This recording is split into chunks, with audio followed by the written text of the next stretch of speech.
Are you a good zombies player? Find out next. Warning, the following video is so manly that it can make a woman grow a beard. So if you are a little Justin Bieber, proceed with caution. What is up, my fellow beast subscribers? On today's video I am bringing you 10 things good zombies players always do. Now make sure that you leave in the comment section below your score, gentlemen. If you do 5 out of 10, 6 out of 10, it doesn't matter. Leave your score in the comment section below. The more score you get, the better player you are at zombies. Now these 10 things, gentlemen, are about playing with other people. It's not about playing solo, and these 10 things are about pretty much all zombies. Alright, they relate to all zombies, World at War, Black Ops 1, and also Black Ops 2, and maybe Black Ops 3 in the future. So it's not, you know, things about one map or two maps, because, you know, you can be a good zombies player by doing certain things that only exist in certain maps. And I didn't want to just talk one or two maps, alright? I wanted to talk about zombies in general, alright? And I believe that everything that I'm gonna say can be related to all maps. Now, gentlemen, thing number one: a good zombies player has no problem opening doors. This is just fucked up, right? Sometimes people die on the first room because no one wanted to open the first door, because people wanted to save all their money for the mystery box, and then everyone fucking died. It's like a game within a game, right? You're playing zombies, but then you're also playing another game, which is to see who cracks under pressure first, to see who opens the door first. And usually when you try to do it, it's already too late, and the game is over. You died. And usually, gentlemen, it is the guy with the least amount of points that has to open the fucking door. It's the guy with only 1,000 points that has to open a door that costs 750, while the other guys are sitting on their fucking 5k 4k points. It's just fucked up. And still related to doors, gentlemen, a good zombies player never opens useless doors. All right, for example, in Kino they're told on the stage there is a back door that doesn't need to be open, and sometimes noobs open that door, and that will mess up that great rape train spot, which is the stage. If you don't open that door, you can rape train on the stage very easily. But once you open that door, oh my god, things will get, let's say, a little bit cheeky, and you might get trapped. Thing number two, gentlemen, a good zombies player will always revive, or at least attempt to revive his players. A good zombies player is a team player. It's not a competition, it's not a free-for-all, so you always need to try to help your boys, alright? And, you know, I like reviving people. That's all I do. I don't go for high rounds. I go for freaking revives. I love it. It makes me feel good to let other people play, because I hate it when I have to spectate. So I'm like, you know what? I feel you, bro. I'm not gonna let you spectate because it fucking sucks. And when you're reviving people, you know, because it's boring to spectate. If you let people spectate too much, they will quit. And when people quit, it's boring, because you're only playing with two people, or one guy, or maybe you'll be playing solo, and I don't like it. So I try to revive people as much as I can. And also, gentlemen, you might need them to revive you, because I mean, if you're just doing your own thing, if you don't care about anyone else, who's gonna revive your ass when you go down? Are the zombies going to revive you? I don't think so, man. They're not going to revive you, man. So, and this actually happened to me the other day. I was reviving noobs from left to right. I was playing with two split screeners, and I went down. But before I went down, I revived these guys like 30 times, alright? But while I was trying to revive one of the split screeners, both of them went down. I was able to revive one of them, and then I went down while reviving the second split screener, right? And you know what? The first split screener that went down 20 times, he was able to finish the round. Now, he did not revive my ass, but he was able to finish the round by some fucking miracle. He went fucking Super Saiyan. I mean, the guy went Superman, because before that, he was going down every 5 minutes, which was hilarious. He was able to finish the round. I was able to respawn and continue the game. Now, if I had not revived them, the game would have been over, and it would have sucked. So you gotta think, man, I need to revive my boys, because I might need them to revive my ass when I go down. And obviously, and also, Also, when you revive people, you get money. You get points for reviving people, and sometimes you need those points. Thing number 3, a good zombies player will always let players who died use the mystery box first, right? You gotta be a gentleman. You gotta think about your boys that are ill-prepared to fight the freaking zombies, the freaking monsters. Now, I just hate it when I see fucking dumbasses with ray guns and all the perks and whatever, with a shit ton of points, just hitting the box over and over again, while behind them there's 2 poor creatures holding a fucking pistol and without any perks, waiting for their turn to use the box. But when they get to use the box, it is too late, because there's already, you know, zombies already start spawning, and they're moving too fast, and you know, it's just fucked up. And then they die in the beginning of a new round, and then they have to spectate, and then they quit. So always let your boys use the box first, because you are all set, alright? You're good to go. And they just have a shitty pistol, and they don't have jug. Let them have a chance of fighting back, alright? Thing number 4, a good zombies player will always kill the last zombie. If you're the last man standing, a good zombies player will always kill the last zombie near Juggernog, so that, or maybe near the mystery box, so that the players who just died, right, when they respawn, they can either get Juggernog or they can get one good gun from the mystery box. But I always try to spawn them near the Juggernog machine if they have enough points, because that way they can buy Jug immediately, alright? Because sometimes you kill the last zombie on the other side of the map, and then, you know, these guys, they have no chance. They have no perk. They have to buy a wall gun.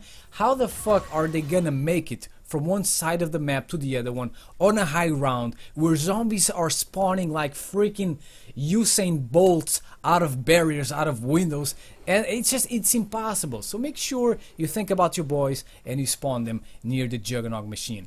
Thing number 5, gentlemen. Thing number 5, gentlemen, a good zombies player never goes crazy on fire sales, right? You know how to control yourself, right? Even if you don't have a cool weapon, a fancy weapon, you know that some fire sales will get you killed, so you gotta be stronger, right? You gotta be fucking stronger. And, you know, noobs are like junkies, and fire sales are their fucking crack. They just go crazy.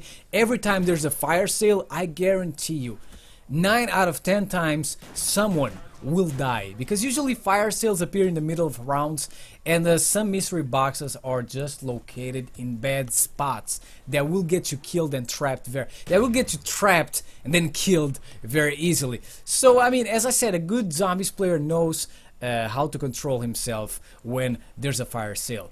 Thing number 6, gentlemen, a good zombies player never goes below at least, let's say, 5k points, right? Because you have to think ahead, gentlemen. If you go down and if you have no points, when you respawn, you won't be able to buy Jug, and you will only be able to buy a shitty wall gun, or if you're lucky, you'll be able to get a good weapon, a good gun from the mystery box. So you gotta think ahead. Always leave at least 5k points in your wallet, because that way, if you die, gentlemen, you will have enough money to buy Jug, and you will have enough money to hit either the box once or to hit the wall and get a gun from the wall, alright? And it's just funny. It's funny when people want to spend all their points in the mystery box.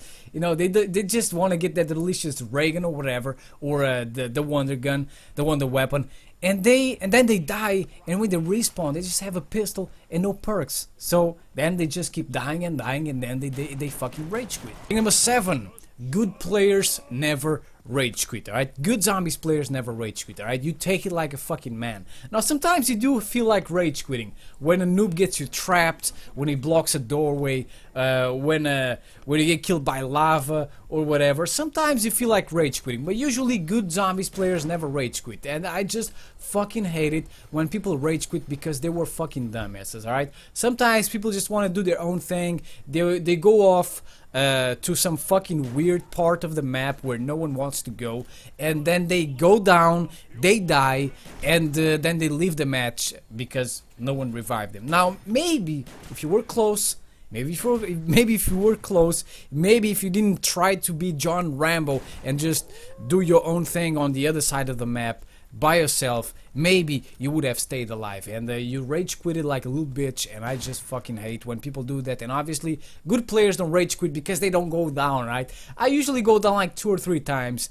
in a match, so I mean, it is what it is. Thing number 8, gentlemen, good players, good zombie players always buy Juggernaut first, and then they go for the mystery box. Now, I'm not saying that you shouldn't hit the mystery box 1 or 2 times before you get Jug, right? Because sometimes Jug, for example, on Kinder Der Toten, Jug is on the theater, right? But before you get to the theater, you have 3-4 mystery box locations. Right? You have 4 mystery box locations. I'm not saying that you shouldn't hit the box. I'm just saying that, you know, hit the box 1 or 2 times, get a good weapon. Don't waste all your points trying to get the wonder weapon, because I mean, you're just wasting all your points. You have no Jug.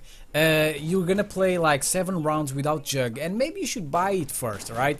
If you get a good assault rifle, use it. I mean, on fucking round 7, you don't need a ray gun. There's time for that, right? So play smart, get a good gun, and get some points, get your Jug, and then you can spend all your points, all your money in the mystery box, because even though it is only round 7 or round 6 or whatever, it only takes 2 bitch slaps, right?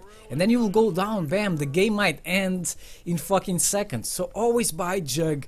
That way you can even rape train around the fucking mystery box. You can do whatever you want because you will have Jug, right? That's why I always say get Jug first, you fucking noobs, because noobs, they don't care. They just want to get that delicious free, no, it's not free because you have to waste points. I just want to get that delicious ray gun. And as I always say, thing number 9, gentlemen, a good zombies player doesn't make too many crawlers.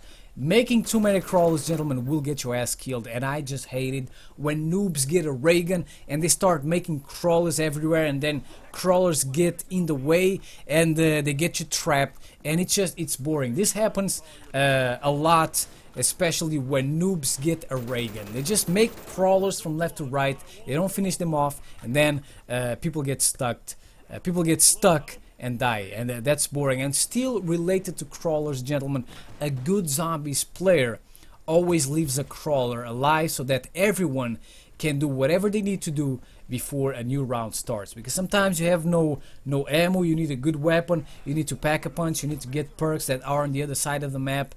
And if you let a crawler alive, or at least a zombie alive, you'll be able to do that. Now, I'm not saying that you should always let a zombie alive, but sometimes you really need to. You really need to if you're going for high rounds, especially, which is something that I don't do. But yeah, sometimes you gotta do that, and a good zombies player will always do that. And I hate it when you leave a crawler alive or a zombie alive because you need to do something, and then a fucking noob comes and kills the motherfucker, and then everyone dies a few minutes later. And finally, gentlemen, thing number 10, a good zombies player will always get claymores. Right? This is something that, you know, 9 out of 10 people do not do. A lot of people forget about claymores, but claymores can save your life.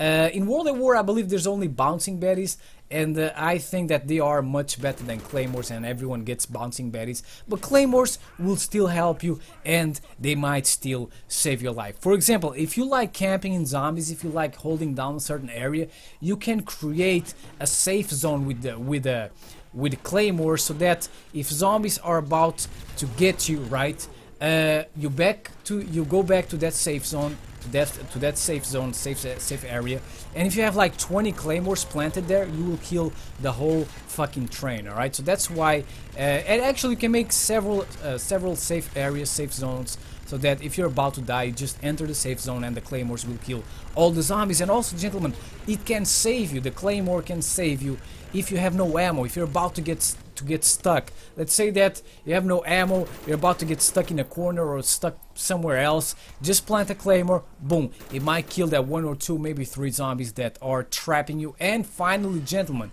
it can also buy you some time while you are reviving players. Alright, you can plant a claymore behind you while you are reviving a down player, and that way, gentlemen, if any zombie comes from behind and tries to bitch slap you, the claymore will kill his ass, or at least it will slow him down for like a second or so. And that is it, gentlemen. 10 things that good zombies players always do. I hope you enjoyed this video, gentlemen. If you like the video, do not forget to leave a thumbs up, and I will see you next time, my fellow subscribers. Peace.